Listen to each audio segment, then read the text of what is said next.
July 23rd, 2011, Washington, D.C. This group of children has become the entire community of Syria and around the world.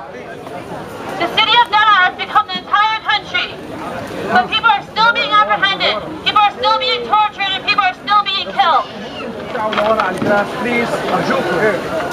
In the past 4.5 months, a total of 1,800 deaths have occurred. Over 120 of these deaths have been kids. Included in this is Hamdan Khalid, a 13-year-old who was captured by the government, tortured, killed, and released his parents in a body bag. Although these people have protested with the utmost peaceful measures, their biggest weapon being a camera or a phone, the government still thought it was appropriate to respond by engaging in the killings of these innocent people. In addition, many people have been declared as missing by their families, not to mention the many important cases of inmates being tortured and at times killed.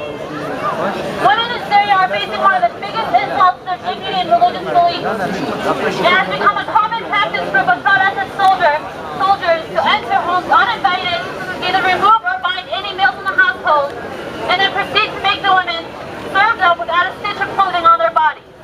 This is obviously a tactic used by the soldiers to humiliate, intimidate, and break the spirits of Syrian families who are fighting for their rights. In the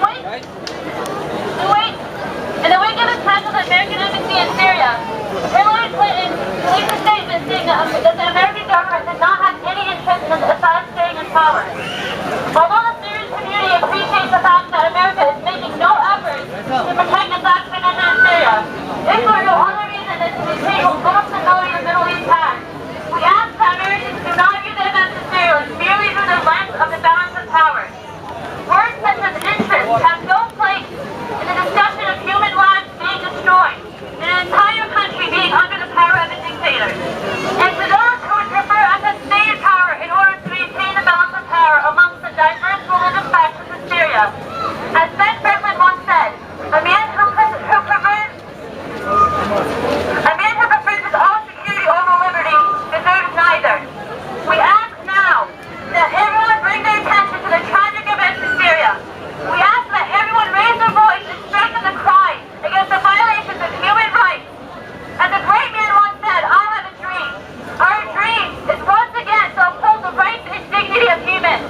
So once again, we ask that just as the dreams of Americans be realized through the American Revolution and the Civil Rights struggle, the dreams of Syrian children, women and men to live in a safe place in equal countries that treasures the protection of human rights is also achieved. Thank you very much.